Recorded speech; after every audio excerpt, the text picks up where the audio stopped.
Shalom, sahabat Al-Murid Kristus. Selamat datang di channel ini, tempat kita menggali iman Kristen dengan lebih dalam dan membongkar argumen yang menyesatkan. Apakah Yesus mengenal agama Kristen? Pernyataan ini seolah-olah menyatakan kalau Yesus nggak pernah menyebut kata Kristen, maka agama Kristen itu nggak sah.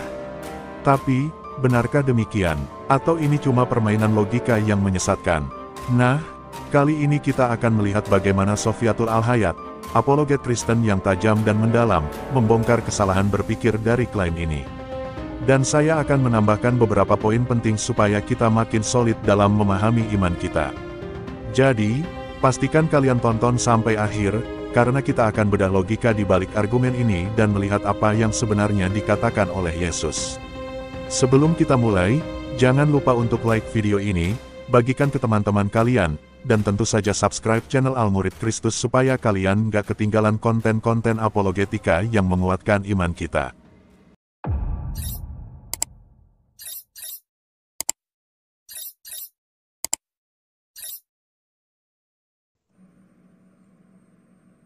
Nah, orang Muslim ngomongnya begini, terutama Insan Mukhoginta nih, almarhum Insan Mukhoginta, dia ngomong begini. Apakah Yesus mengenal agama Kristen? Di mana dikatakan Yesus itu beragama Kristen katanya? Nah, ini karena salah baca Alkitab. Yesus itu tidak lahir sebagai penginjil atau misionaris yang membawa orang masuk menjadi beragama Kristen. Yesus itu lahir as a king, menggenapi nubuatan di dalam Daniel pasal yang kedua. Anda baca Daniel pasal kedua, Nebukadnezar itu mimpi. Dia mimpi melihat patung yang kepalanya dari emas, dadanya dari perak, pinggangnya dari tembaga, pahanya besi dan tanah liat, kakinya besi bercampur tanah liat. Itu adalah simbol, itu sama dengan Daniel pasal 7, yaitu binatang dari dalam laut yang dilihat Daniel. Itulah simbol lambang daripada kerajaan-kerajaan Adam di bumi ini. Itu bicara kerajaan-kerajaan manusia. Kepala itu bicara Babilonia, ini bicara Yunani, bicara kerajaan Persia, Media, dan Romawi, dan seterusnya. Itu bicara the kingdom of man on the earth. Ya, bicara kerajaan-kerajaan Adam, manusia di dunia ini. Lalu Anda baca Daniel pasal yang kedua. Ada seungkit batu kecil yang terungkit lepas tanpa perbuatan tangan manusia. Batu ini menimpa patung yang dilihat Raja Nebukadnezar itu. Lalu patung ini hancur seperti sekam jadi debu. Ditiup angin, terbang, nggak ada lagi nggak ada sisanya. Lalu batu ini yang akan meremukkan patung atau kerajaan-kerajaan manusia di bumi ini menjadi gunung yang besar. Anda baca tuh di dalam Daniel pasal kedua. Dan dikatakan gunung ini memenuhi seluruh bumi. Ini menjadi kerajaan Mesias yang besar. Nah, ada banyak orang yang nggak sadar Yesus Kristus itu adalah our King, Raja kita. Dia datang, kata Evangelion, kata Injil, itu bicara mengenai lahirnya seorang Raja. Maka di dalam Matius 2, orang Majus itu berkata, di manakah dia, penginjil Yesus Kristus yang baru dilahirkan itu? Mereka melakukan dimana? Di manakah dia raja orang Yahudi yang baru dilahirkan itu? Kami telah melihat bintangnya di timur dan kami datang hendak menyembah dia. Ngerti ya? Nah, Muslim nanya, kapan Yesus mendirikan agama Kristen katanya? Kapan Yesus beragama Kristen?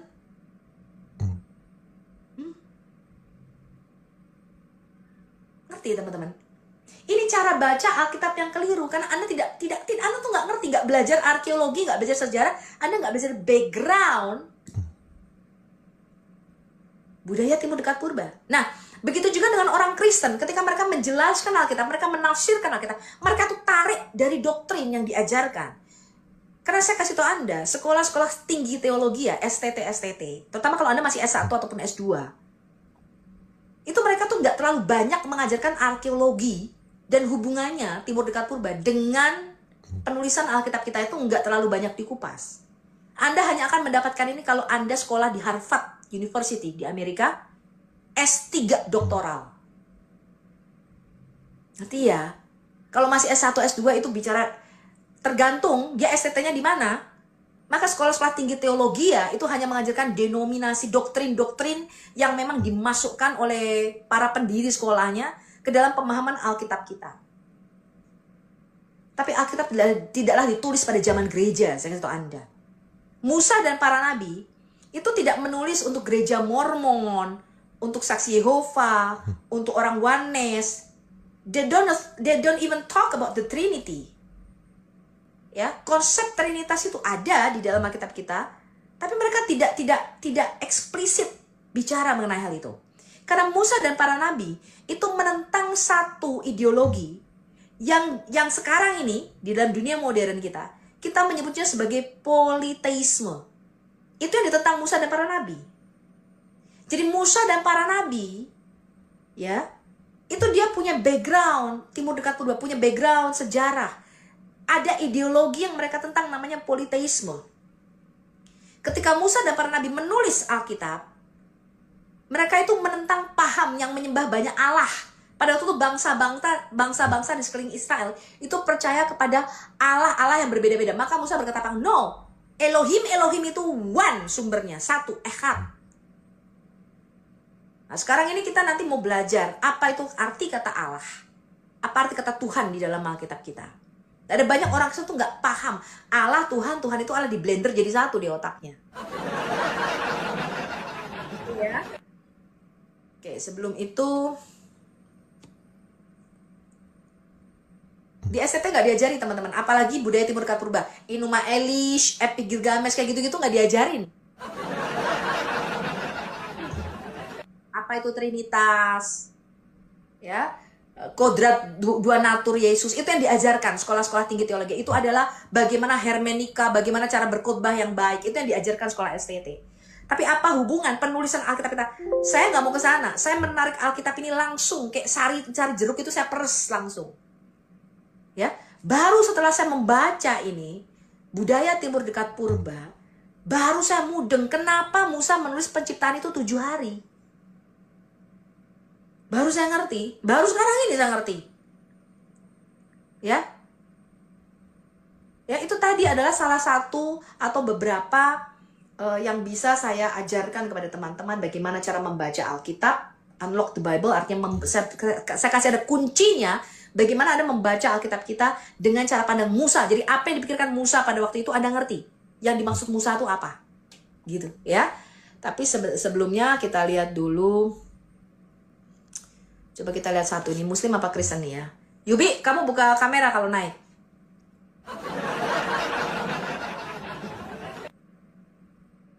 Oh, ini kayaknya si ini nih, siapa sih namanya? Si Paul of Tarsus nih ya. Tuh nggak ini? Ya Kak, shalom.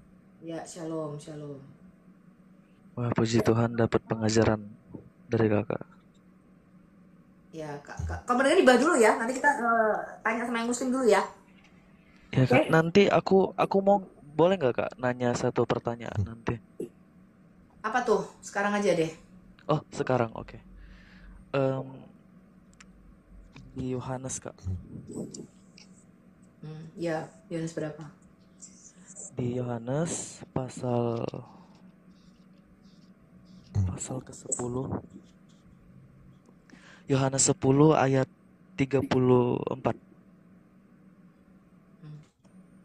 Yohanes 10 ayat 34.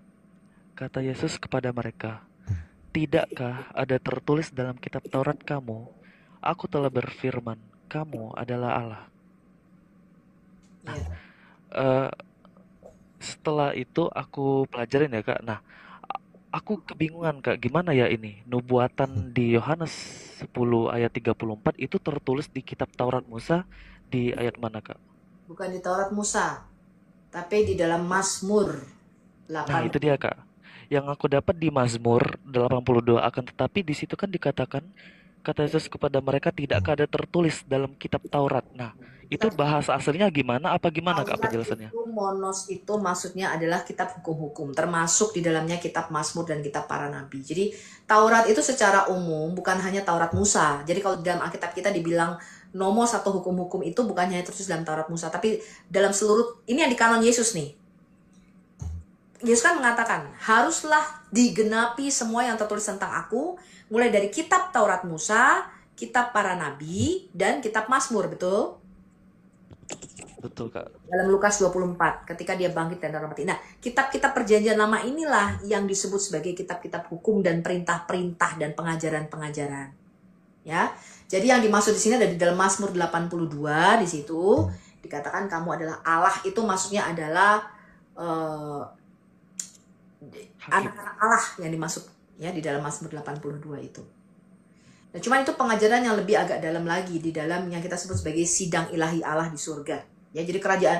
Jadi surga itu bentuknya adalah satu kingdom atau kerajaan. Gitu ya. Makanya dikatakan kerajaan surga yang ada di dalam Kolose 1 ayat 15 dan 16. Oke? Oke. Ya. Puji Tuhan. Terima kasih ya Kak. Oke, ya tunggu di bawah dulu ya. Yesus berkati. Ya, Tuhan berkati. Ini kayak gini emang pengajaran itu nggak bisa langsung teman-teman. Ya, saya berkali-kali ngomong tentang masa kerajaan ini pun orang dengar sekali itu nggak ngerti. Ya, bahkan ketika saya mengatakan bahwa kerajaan manusia di bumi adalah daerah koloni, daerah jajahan kerajaan surga, nggak ngerti, nggak mudeng-mudeng. Anda teman-teman, kenapa Yesus itu dilahirkan pada waktu zaman penjajahan Romawi pada waktu itu? Nah, kita perlu belajar bedanya apa. Sebelum Romawi, negara bangsa-bangsa itu, kerajaan itu, kalau menjajah suatu daerah, dia itu akan diangkut. Anda baca misalnya Assyria, Babilonia, kerajaan Israel yang bagian utara, itu kan pecah setelah Salomo meninggal, setelah Salomo mati. Itu kerajaannya itu pecah jadi dua, kerajaan Israel. Yang utara, ya Efraim, Manasye, dan 10 suku, itu disebut juga kerajaan Israel, itu ibu kotanya di Samaria. Yang selatan itu disebut kerajaan Yehuda, itu pecah jadi dua. Ya, yang utara ikut Yerobeam, yang selatan ikut Rehabeam, anaknya Salomo. Ya, yang selatan ini hanya ada 3 suku Lewi pada waktu itu karena pusatnya di Yerusalem, ya karena melayani di Yerusalem, Benyamin dan Yehuda. Itu kerajaan Yehuda. Nah, yang utara ini yang disebut Ohola dan Oholiba, Samaria dan Yerusalem. Yang Ohola ini kakaknya si Samaria ini sudah lebih dulu berzinah dengan cara apa? Menyembah ilah-ilah lain. Maka dibuang ke dalam bangsa Asyur. Itu kira-kira tahun 700-an sekian oleh Raja Sargon II. Baru dikembalikan lagi, dikawin campur. Inilah orang-orang Samaria, orang-orang campuran dengan kelima suku asing. Ya, makanya Yesus di Yohanes 4 mengatakan kepada wanita Samaria, kamu telah mempunyai 5 suami. 5 suami ini maksudnya di dalam bahasa perumpamaan itu dia tuh berzinah dengan menyembah ilah-ilah bangsa-bangsa lain dari Asyur. Ya, mereka kawin campur dengan bangsa Asyur. Ya. Nah, kemudian yang selatan, kerajaan Yehuda, ya Israel itu dibuang ke Babilonia sebagai tawanan di Babilonia kira-kira tahun 580-an sekian. Ya, pada zaman Nabi Yeremia pada waktu itu dibuang ke Babilonia, ke Babel pada waktu itu. Ngerti ya? Teman-teman. Nah, itulah sebabnya teman-teman, Anda itu nggak bisa membaca Alkitab ini dengan eksegesis kacamata denominasi, itu nggak bisa. Nah, ada banyak orang meributkan ritual-ritual denominasi. Alkitab ini nggak ditulis pada waktu itu belum ada konsili, saya kasih tahu Anda. Ketika Musa menulis, itu dia tidak konsili dulu. Tidak mengatakan nggak boleh kita ikuti konsili, tapi saya nggak bahas itu. Anda boleh bahas itu di channel lain, tapi Al-Kahayat tidak ke sana arahnya. Ya, itu sudah dibahas oleh orang-orang yang lain. Tapi pada zaman Musa dan para nabi ketika menulis itu bukan masalah konsili, nggak ada konsili pada waktu itu. Mereka tuh menulis di dalam budaya Ancient Near East, budaya Timur Dekat Purba. Ini Anda mesti pahami dulu. Ya, kalau Anda memakai kacamata denominasi, kemudian denominasi doktrin Anda tuh begitu kuat, Anda akan susah memahami Alkitab ini apa adanya. Susah. Ngerti ya? Karena saya untuk bisa ngerti ini, saya tuh ngosongin gelas saya teman-teman, otaknya ditaruh dulu tuh. Baru saya pakai cara yang Musa. Saya bilang, saya mau pakai kacamatanya Musa dalam melihat Alkitab kita. Itu contoh. Maka tadi beberapa contoh saya kasih kepada Anda.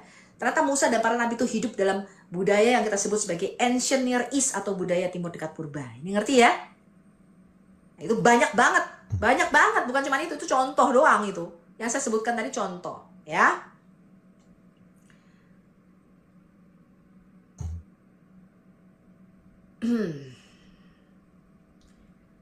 Oke, coba kita lihat ya. Aduh, ini si pemburu hantu satu. Loh, keluar dia. Ya, sambil kita menunggu muslim, teman-teman, dari 603, ini nggak ada yang muslim sama sekali ya, nonton Kristen semua ya. Biasa.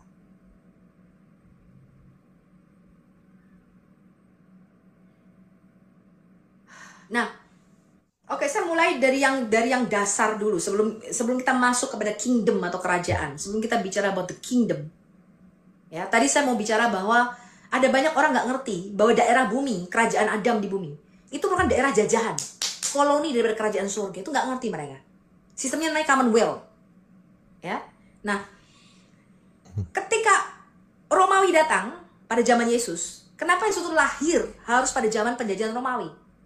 Karena sistem kerajaan surga itu mempunyai kesamaan ideologi dengan Romawi. Romawi pada waktu itu, karena negara kecil dia, ketika dia menjajah bangsa lain, maka bangsa lain itu nggak diangkut ke Roma, enggak. Tapi dia membuat apa yang namanya daerah-daerah kolonial. Jadi kalau Anda baca sejarah, bagaimana Romawi menjajah bangsa-bangsa lain, dia itu membentuk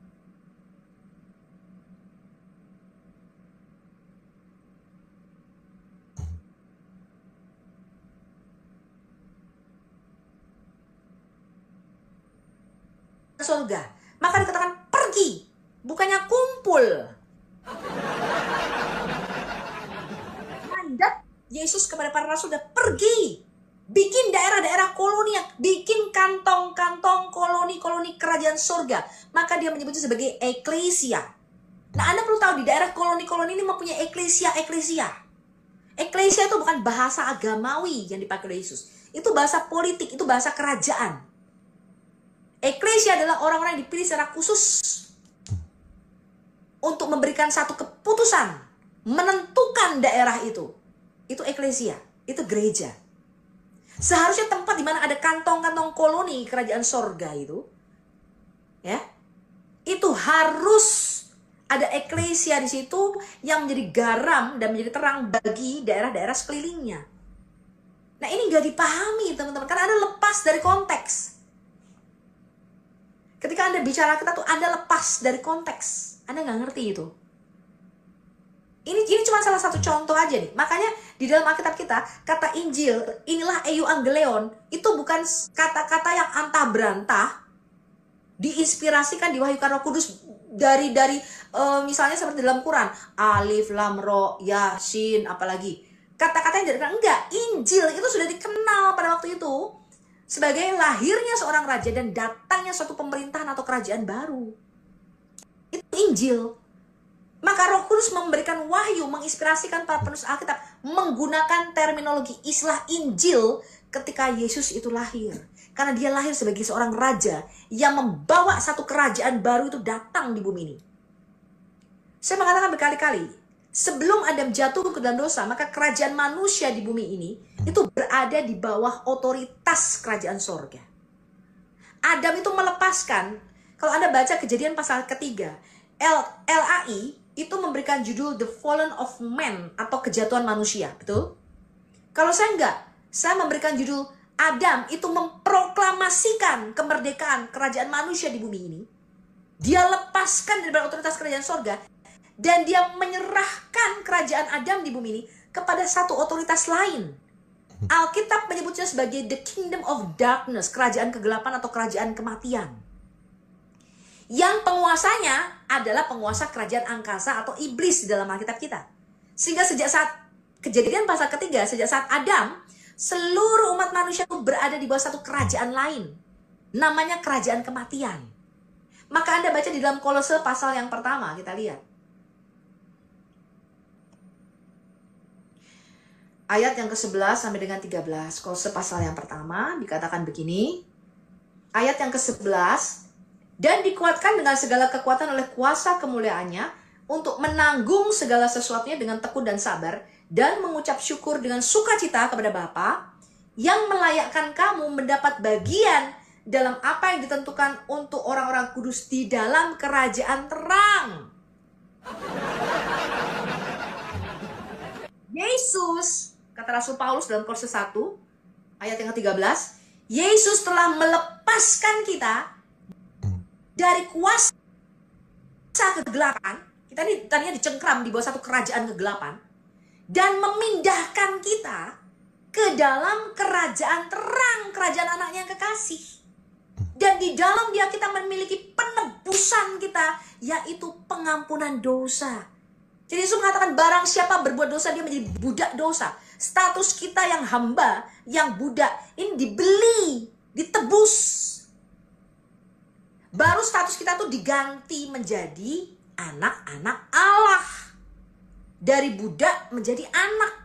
Itulah dosa asal. Bukan dosa diwariskan, lalu dosa waris, lalu Adam berdosa diwarisi anaknya. Gak begitu konsepnya.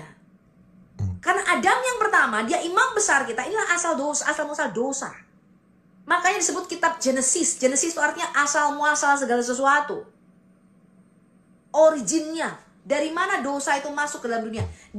Kenapa sih kita ini hidup ketika Anda dan saya itu lahir? Anda dan saya itu lahir di dalam dunia yang tidak baik-baik saja.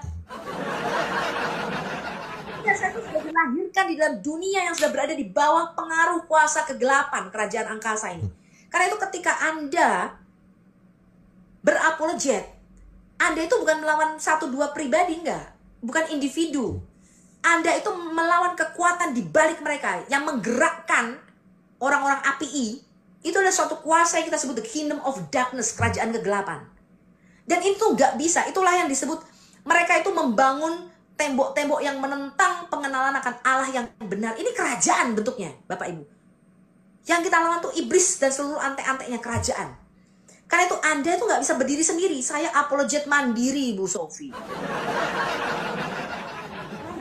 Siapapun, saya sendiri berdiri sendiri. Kerajaan itu hanya bisa Anda taklukkan dengan kerajaan. Hanya seorang raja yang bisa melawan raja. Kalau Anda tidak punya mandat daripada kerajaan sorga, Anda tidak bisa lawan itu kerajaan. Anda akan sibuk berdebat individu lewat individu. Saya bukan pendebat. Kalau pendebat tiap hari saya tuh ke komalnya si pendekar cadar hitam itu, teman-teman. Yang kita lawan ini satu kerajaan. Ada kuasa di balik mereka. Rasul Paulus mengatakan ini, yang kita lawan itu bukan manusianya. Sebelum Rasul Paulus dicelikkan matanya oleh Tuhan, dia berpikir ini yang dia lawan ini manusia nih, darah dan daging. Tapi ternyata ketika matanya dibuka oleh Tuhan, sama seperti Gehazi tadi, matanya dibuka. Ketika Elisa berdoa, Tuhan bukalah mata Gehazi bujangku ini, supaya dia melihat dunia roh. Bahwa yang di belakang kita itu adalah suatu kerajaan, kingdom. Maka Rasul Paulus mengatakan apa? Yang kita lawan itu bukan manusia ternyata, tapi satu kerajaan. Dikatakan pemerintah, penguasa, otoritas, roh-roh jahat di udara. Yang kita lawan adalah kerajaan kegelapan. Rasul Paulus mulai melihat hal yang rohani. Tadinya dia melihat penyaliban Yesus ini sebagai manusia yang apa? Manusia yang apa? Kena tulah gitu ya. Kenapa? Mati di atas kayu salib kan menderita ya. Tapi Rasul Paulus mengatakan apa? Dengan matinya Mesias kita di atas kayu salib, dia melucuti semua pemerintah di udara. Jadi yang dilihat itu adalah Yesus Kristus dalam keadaannya sebagai manusia. Dia mati, ini tangannya direntangkan dua di atas kayu salib. Ngerti gak? Yang sering orang-orang Muslim itu hina, Tuhanmu mati di penteng katanya. Masa Tuhan kau pakai kolor? Dia nggak tahu bahwa kitalah yang mati seharusnya. Dikatakan Rasul Paulus, kita ikut disalibkan bersama dengan Yesus. Harusnya kita yang mati di atas kayu salib itu. Harusnya kita yang ditelanjangi akibat dosa-dosa kita. Tapi kematiannya itu di dalam dunia roh itu membawa kegemparan. Karena Rasul Paulus mengatakan, yang kamu lihat cuma manusia yang di atas kayu. Tapi dari dimensi roh, tidaklah demikian. Dia melucuti semua pemerintah di udara. Ngerti ya? Dia mengalahkan kerajaan maut itu dengan kuasa darahnya, dan dia bangkit pada hari yang ketiga. Dikatakan, hai maut, hai kematian, di mana sengatmu, di mana kuasamu? Sebab kuasa maut telah ditelan oleh kemenangan Yesus dengan cara apa? Bangkit dari antara orang mati. Gitu ya teman-teman ya. Saudara, salah satu argumen yang sering digunakan oleh polemikus Muslim, seperti Ihsan Mokoginta, adalah bahwa Yesus tidak pernah menyebut kata Kristen dalam ajarannya. Lalu, mereka berkesimpulan bahwa agama Kristen itu tidak sah atau bukan agama yang diajarkan oleh Yesus. Tapi, benarkah argumen ini valid? Mari kita bedah satu persatu. Pertama, Yesus tidak datang untuk membentuk agama baru, tetapi menggenapi rencana Allah. Tuhan Yesus tidak pernah berkata, "Aku datang untuk mendirikan agama bernama Kristen," tetapi ini bukan berarti ajarannya bertentangan dengan kekristenan. Dalam Matius 5 ayat 17, Yesus berkata, "Janganlah kamu menyangka bahwa aku datang untuk meniadakan hukum Taurat atau kitab para nabi. Aku datang bukan untuk meniadakannya, melainkan untuk menggenapinya." Yesus datang untuk menggenapi perjanjian lama dan membawa perjanjian baru melalui pengorbanannya di kayu salib. Kekristenan bukan sekadar nama agama, tetapi merupakan kelanjutan dari rencana keselamatan Allah yang telah dinubuatkan sejak perjanjian lama. Kedua, sebutan Kristen muncul setelah Yesus, tetapi berasal dari ajarannya. Kata Kristen pertama kali digunakan di Antiokhia, seperti tertulis dalam Kisah Para Rasul 11 ayat 26. Di Antiokhia lah murid-murid itu untuk pertama kalinya disebut Kristen. Murid-murid Yesus disebut Kristen karena mereka adalah pengikut Kristus, bukan karena mereka sendiri menciptakan agama baru. Jadi, meskipun Yesus tidak menggunakan istilah Kristen, ajaran dan kehidupannya lah yang menjadi dasar dari apa yang kita sebut sebagai kekristenan. Ketiga, Yesus sudah menubuatkan keberlanjutan gerejanya. Yesus mungkin tidak menyebut istilah Kristen, tetapi ia dengan jelas berbicara tentang umatnya yang akan meneruskan pekerjaannya di dunia. Dalam Matius 16 ayat 18, Yesus berkata, "Di atas batu karang ini aku akan mendirikan jemaatku dan alam maut tidak akan menguasainya." Yesus menyebut jemaat dalam bahasa Yunani eklesia, yang berarti komunitas orang percaya. Jemaat inilah yang kemudian berkembang dan dikenal sebagai kekristenan. Keempat, kesalahan logika dalam argumen polemikus Muslim. Menggunakan logika yang sama seperti yang digunakan oleh polemikus Muslim, kita bisa bertanya, apakah Nabi Musa mengenal agama Yahudi? Apakah Nabi Ibrahim mengenal agama Islam? Nama suatu agama biasanya muncul setelah ajaran itu berkembang. Jadi, hanya karena Yesus tidak menyebut kata Kristen, bukan berarti ajarannya tidak menjadi dasar bagi kekristenan. Dalam Al-Quran, tidak ada satupun ayat di mana Muhammad secara eksplisit mengatakan, "Aku membawa agama Islam," seperti klaim yang sering diajukan oleh beberapa polemikus Muslim terhadap kekristenan. Jadi, jika seseorang mempertanyakan, mengapa Yesus tidak menyebut agama Kristen, pertanyaan yang sama bisa diajukan, di mana Muhammad menyatakan secara literal bahwa dia membawa agama Islam sebagai agama baru. Jadi, Yesus memang tidak menyebut istilah Kristen, tetapi seluruh ajarannya, pengorbanannya, dan perintahnya kepada para murid membentuk dasar dari apa yang kita sebut kekristenan saat ini. Nama hanyalah label, yang penting adalah esensinya. Saudara, klaim bahwa Yesus tidak mengenal agama Kristen, sebenarnya adalah argumen yang menyesatkan dan tidak berdasar. Kekristenan bukan agama yang dibuat-buat setelah Yesus, tetapi adalah kelanjutan dari karya keselamatan Allah melalui Kristus. Jika Anda suka dengan penjelasan konten ini, scan QR Code untuk mendukung Al-Murid berkembang, berikan like dan subscribe channel Al-Murid Kristus. Simak ayat-ayat penting berikut. Salam Murid Kristus.